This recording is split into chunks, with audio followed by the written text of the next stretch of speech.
और शनि महाराज का भी पांव टूट गया था। टूटा था कि नहीं टूटा था? जब अपनी माता संध्या को लात मारी थी, शनि महाराज ने लात मारी तो पांव टूट गया। शनि महाराज की आंख में आंसू, देवर्षि नारद के पास है, नारद जी मेरा पांव टूट गया, मैंने अपनी मां को लात मारी। नारद जी बोले तू तो द्रोषी है, तूने अपनी माता को लात क्यों मारी? कुछ करिए। कोई देवता नहीं अपनाया। तब भगवान नारद जी ने कहा शंकर जी के शिवलिंग की स्थापना कर, उसकी पूजन कर। जहां काशी विश्वनाथ के मंदिर आप लोग जाते हो, जिस विश्वनाथ का आप दर्शन करते हो, ये काशी का विश्वनाथ का प्राण प्रतिष्ठा शनि महाराज ने करी थी। शनि महाराज के हाथ का शिवलिंग है, और शिवलिंग की स्थापना कर कर शनि महाराज ने भगवान शंकर से मांगा। शिव जी प्रकट हुए, मांगो शनि तुमको क्या चाहिए? शनि महाराज ने कहा मेरा पांव टूट गया, आप कृपा करिए। भगवान शंकर ने कहा शनि तूने मेरा भजन करा है, जा तेरा पांव तो जुड़ेगा, पर पांव में थोड़ी लचकता तेरी बनी रही। दुनिया के लोगों को शनि लगता है और शनि को शंकर लगता है। दुनिया के लोगों को शनि लगता है, शनि को शंकर। इसलिए आज भी नियम है कि काशी विश्वनाथ का नाम लेकर एक काजल की डिब्बी को लीजिए। अगर किसी को शनि लग गया हो, कोई प्रॉपर्टी का काम कर रहे हो, कोई व्यापार करते हो और व्यापार नहीं चल रहा, बहुत अड़चने आ रही है, कोई ना कोई परेशानी पे परेशानी आ रही है, एक काजल की डिब्बी लो, काजल की डिब्बी लो, काशी विश्वनाथ का नाम लो और 21 बार उतारो, और उतार कर किसी पेड़ के नीचे तक खड्डा खोद कर उसको दबा दीजिए। आपका काम यूं सफलता की ओर बढ़ना चालू हो जाएगा। शनि की कुदृष्टि समाप्त, 7.5 ढैया समाप्त, परेशानी नहीं। शनि लग गया, शनि लग गया, शनि लग गया। जितने जितने यहाँ कथा में बैठे हो ना, तुम सबने भी मोबाइल में देखा होगा तो देख रहे होगे, वृश्चिक पे लग गया, कुंभ पे लग गया, ढैया लग गया, 7.5 लग गया, आधे से ज्यादा तो शनि के डिप्रेशन में पड़ गए।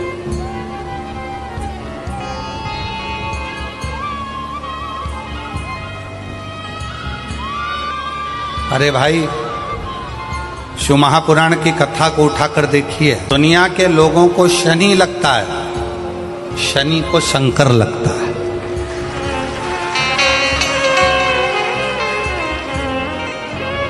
यदि आप भगवान शंकर के मंदिर में जाकर 1 लोटा जल चढ़ा रहे हो, आप भगवान शिव के मंदिर में जाकर अर्चना कर रहे हो, आराधना कर रहे हो, निवेदन कर रहे हो, एक बेलपत्र शिव की उठाकर धोकर वापिस शंकर को समर्पित कर रहे हो, शंकर भगवान का पंचाक्षर मंत्र नमः शिवाय जप रहे हो, शंकर भगवान का षडाक्षर मंत्र ओम नमः शिवाय जप रहे हो, या श्री शिवाय नमस्तुभ्यम का जाप कर रहे हो, तो ये निश्चित मानकर रखो कि आपके पीछे शनि नहीं पड़ेगा, आपके पीछे शंकर जरूर पड़ेगा। और शंकर जब हमारे पीछे पड़ेगा तो हमारा उद्धार। नारायण ने बोला लक्ष्मी आज शनिवार का दिन है, जिस दिन अपन इस दरिद्रता से मिलने के लिए पीपल के पेड़ के नीचे आए हैं। हिंदू धर्म में ये दिन पीपल के वृक्ष के लिए पूजनीय होगा। जो भी शनिवार के दिन पीपल के वृक्ष की पूजन करेगा, दूध चढ़ाएगा या मिष्ठान का भोग लगाएगा, लक्ष्मी और नारायण उसके घर में प्रवेश कर जाएगा। लक्ष्मी और नारायण उसके घर में प्रवेश करेगा, इसलिए नियम बनाया। कौन से दिन का? शनिवार। लक्ष्मी जी बोली नारायण आपने तो 1 दिन का वार लिख दिया, शंकर जी ने 7 वार बनाए हैं, रविवार, सोमवार, मंगल, बुध, गुरु, शुक्र और शनि, ये शिव जी ने बनाया। अब 1 दिन आपने अपना बना लिया, बाकी के दिन अगर कोई इस पीपल के वृक्ष के नीचे आएगा और यहां तो दरिद्रता बैठी है, तो उसका क्या होगा? भगवान नारायण बोले सुन दरिद्रता, तेरे से एक विनती है, अगर कोई भी मनुष्य इस पीपल के पेड़ के नीचे अगर 7 दिन में आता है और उसके हाथ में अगर कोई सामग्री होती है तो तू उसके घर में प्रवेश नहीं करेगी। नियम है पीपल के वृक्ष का, या तो पानी का लोटा लेकर जाओ, कुंकू का चोपड़ा लेकर जाओ, शक्कर लेकर जाओ, या पेड़ के नीचे चींटी को डालने के लिए आटा ले जाओ, पर खाली हाथ पीपल के वृक्ष के नीचे कभी मत जाओ, कभी नहीं जाओ। खाली हाथ जाओगे तो दरिद्रता तुम्हारे घर में प्रवेश करेगी। दरिद्रता उठकर खड़ी होकर बोली, नारायण तुमने अपनी मनमानी करी है, एक दिन मुझे भी मेरा चाहिए। भगवान ने कहा बोल कौन सा दिन चाहिए। दरिद्रता कहती है रविवार के दिन इस पीपल के वृक्ष के नीचे मैं दिन भर नृत्य करूं, इसमें रहूं, और जो यहां आए रविवार को मैं उसके घर में प्रवेश करूं। भगवान ने कहा ठीक है।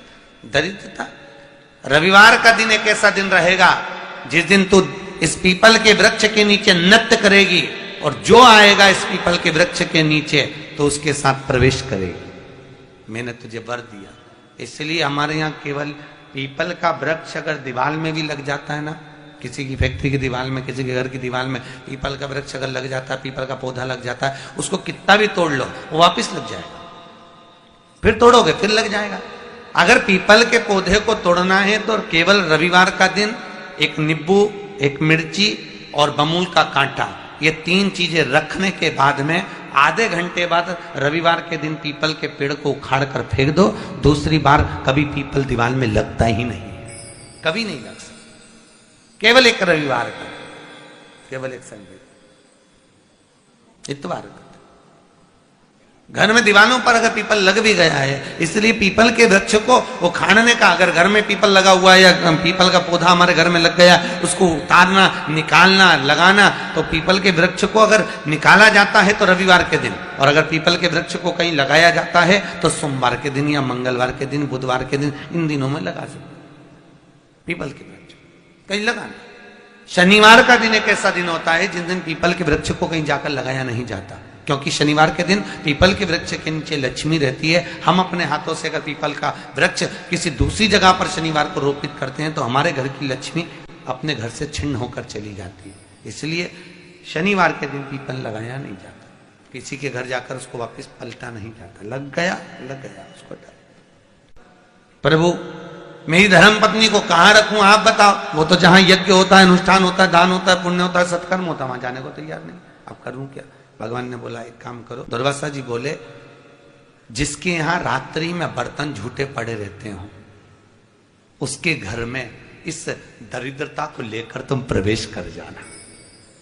जिसके यहां रात्रि में बर्तन झूठे पड़े हो वहां लेकर प्रवेश कर जाओ। दूसरी जगह दुर्वासा जी बोले जो स्त्री घर में दोपहर के समय पर सो रही हो उसके घर में इसको लेकर प्रवेश कर जाइए। जो स्त्री दोपहर के समय में घर पर सो रही हो इस दरिद्रता को लेकर प्रवेश कर जाइए। तीसरा, जिसके यहां पर दरवाजे पर कांटे वाले पौधे लगे हों उस घर में इस दरिद्रता को लेकर प्रवेश कर जाइए। दरिद्रता कितनी सुंदर बात कही है। दाता और विधाता कौन कौन? दाता और विधाता। लक्ष्मी और दरिद्रता के सगे भाई हैं। कौन कौन? दाता और विधाता। दाता को फिटकरी प्रिय है, विधाता को नमक प्रिय है। ये दोनों हमेशा लक्ष्मी को और दरिद्रता को दोनों को समझाते थे, दोनों में प्रेम बढ़ाते थे। आज भी हिंदू धर्म की रीति है। यहां तो ठीक है, जिसके यहां पर भी अगर थोड़ी सी भी परेशानी होती है, थोड़ा सा क्लेश होता है, अशांति होती है, लक्ष्मी नहीं टिक रही हो, काम नहीं बन रहे हो, बहुत प्रयास करा जा रहा हो और हमारा कार्य नहीं होता, तो क्या करते हैं? फिटकरी और नमक को पानी में डाल देते हैं और घर में पोछा लगा देते हैं। आप लोगों ने आजकल फेसबुक पे भी पढ़ा होगा, व्हाट्सएप पे भी पढ़ा होगा। तो क्यों लिखा उसमें? उसका कारण ही केवल होता है कि दाता और विधाता की प्रियता उसमें। माता ख्याति के जो 4 बच्चे हुए इसमें जो 2 लड़के हैं दाता और विधाता, उसकी प्रियता उसकी पूर्णता उसमें। अब दुर्वासा जी बोले अपनी धर्म पत्नी को वहां लेकर, जहां कांटेदार पौधे लगे हों वहां पर लेकर प्रवेश कर जाइए। कांटेदार पौधों में उस दरिद्रता का निवास हो गया। कितना विचित्र कथा यहां वर्णन करी है। श्रीमद् भागवत के अंतर्गत जो वर्णन किया कि मृत्यु निश्चित है। होते हैं कई लोग जिनके हृदय, एक टीचर ने बच्चों से कहा कि कल सब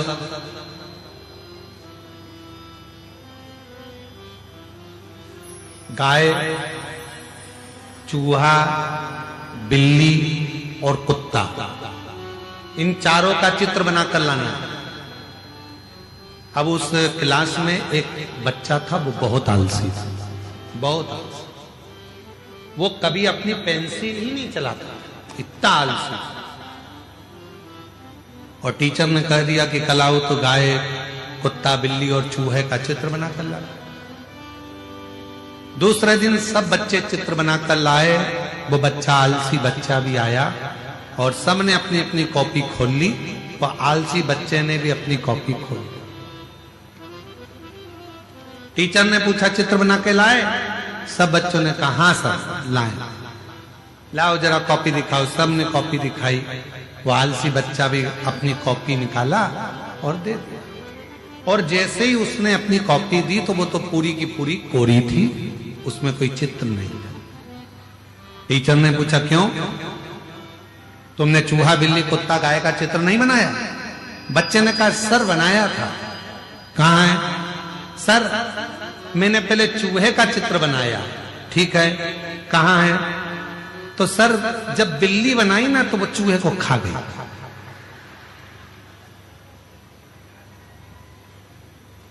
सर बोले खड़े हो जाओ। बिल्ली कहां है? सर बिल्ली बनाई थी पर उसके बाद जब मैंने कुत्ता बनाया तो वो बिल्ली को खा गया। सर ने कहा बाहर निकलिए इधर। कुत्ता कहां है? सर मैंने कुत्ता बनाया था, उसके बाद जब गाय बनाई ना तो गाय के सींग देखकर कुत्ता भाग गया। सर ने कहा अब बता गाय कहां है? बता। सर गाय का चित्र बनाया था, हमारा पड़ोसी है ना राम सिंह, वो हरी हरी घास लेकर जा रहा था तो गाय उसके पीछे चली गई। कॉपी पूरी की पूरी खाली। बस जैसे आलसी बच्चा बहाने पर बहाना बनाता है, वैसे ही हम भी अपनी जिंदगी में अपने आप को समझाने के लिए बहाने बनाते रहते हैं। कोई कहता है क्यों साहब मंदिर जाते हो? हाउ साहब। जल चढ़ाते हो? हाउ साहब। कब जाते हो? हफ्ते में, महीने में, 2-4 महीने में एक आध बार पहुंच जाते हैं, जल चढ़ा देते हैं, भगवान से भजन कर लेते हैं, उनसे प्रार्थना कर लेते हैं, स्वीकार कर लेते हैं।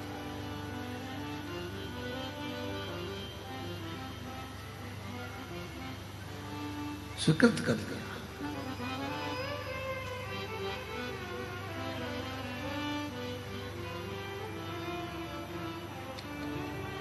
जिंदगी बहाने बनाने से नहीं चलती। शिव महापुराण की कथा कहती है जीवन में बहाने की जरूरत नहीं है, जीवन में अच्छे कर्म करते करते पसीना बहाने की जरूरत है। जब हम कर्म अच्छा करते हुए, पसीना बहाते हुए आगे बढ़ेंगे तो एक दिन अपनी उन्नति की सीढ़ी पर चढ़कर जरूर बैठेंगे, ये निश्चित है। तो कहते हैं क्या गुरु जी भगवान को मानना जरूरी है? क्यों नहीं? ईश्वर क्या है, भगवान क्या है, जिस दिन तुम्हें समझ में आ गया तुम्हारी जिंदगी सार्थक हो जाएगी। कर्म करो, मेहनत करो, परिश्रम करो और छोड़ते चलो उस देवाधिदेव महादेव पर, लक्ष्य तक वो पहुंचाए। आज का पढ़ा लिखा जमाना है, जरा सा थोड़ा सा लोग पढ़ लेते हैं तो कहते हैं हम ईश्वर को नहीं मानेंगे, हम भगवान को नहीं मानेंगे। थोड़ी अकल लो, वो अंबानी परिवार से थोड़ी अकल लो, करोड़ों का धन है, वैभव है, उसके बाद भी भगवान की भक्ति में हमेशा लगा ही रहते हैं। थोड़ी अकल लो वो बिरला परिवार से, थोड़ी अकल लो किसी अच्छे अच्छे आनंद करने वाले विद्वज्जनों से। थोड़ा सा पढ़ लिए, भगवान को नकार दिया, हम नहीं मानते, हम डॉक्टर बन गए, हम ये बन गए, हम कलेक्टर बन गए, हम ये बन गए, हम परमात्मा को नहीं मानते। मत मानो। जब बीमार पड़ोगे, एक दिन कुर्सी से नीचे उतरोगे, कोई नहीं पूछेगा, तब कमरे में पड़े रहोगे, कोई नहीं पूछने वाला, तब याद आएगा भगवान कौन सा कर्म दंड किया था, भुगता रहा है, जल्दी से ले जा। तब याद आएगा कि ईश्वर क्या होता है। हम नहीं मानते परमात्मा को, हम नहीं मानते भोलेनाथ को, हम नहीं मानते भगवान को। बस थोड़ी सी अध्ययन कर लिया तो सोचा भगवान है ही नहीं, हम कर रहे हैं वो सब करेंगे, हम ये करेंगे, हम वो करेंगे। एक बार किसी ने हमको न्यूज चैनल वालों ने बुलाया, बोलते आप साइंस को नहीं मानते? हमने कहा पूरा मानते, पूरा मानते।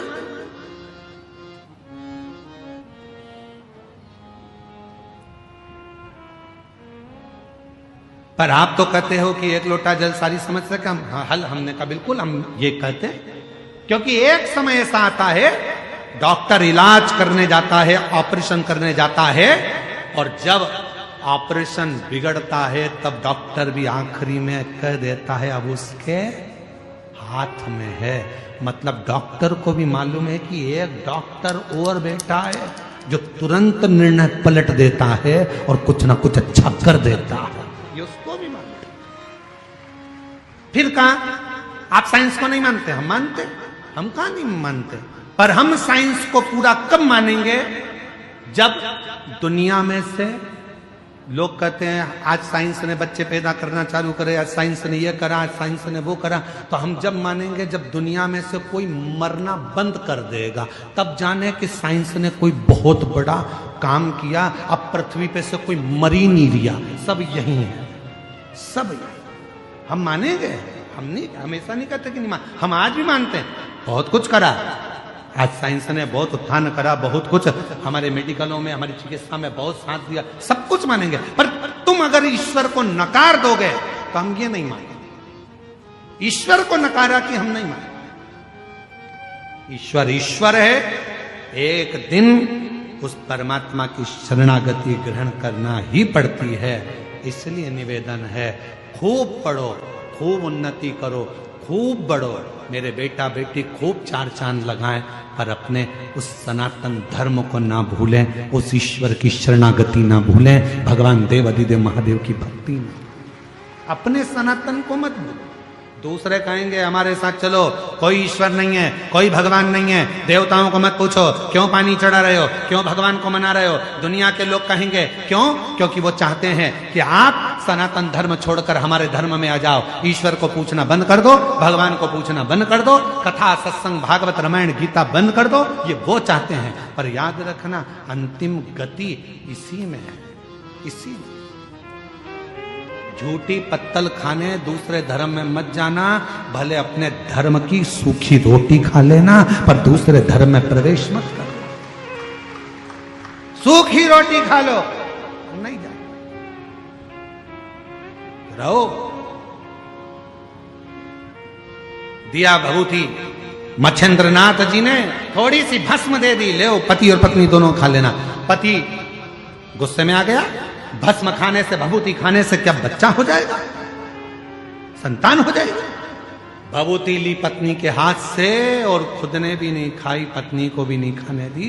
और गाय के गोबर में, गाय के ग्वाड़े में, जहां गाय बनती थी उस गौशाला में, उस भभूति को, उस भस्म को फेंक डाल, चले गए। समय बीत गया।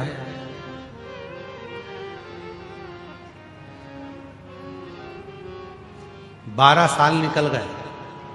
कितने? जम के बोलो जरा। 12 साल निकल गए।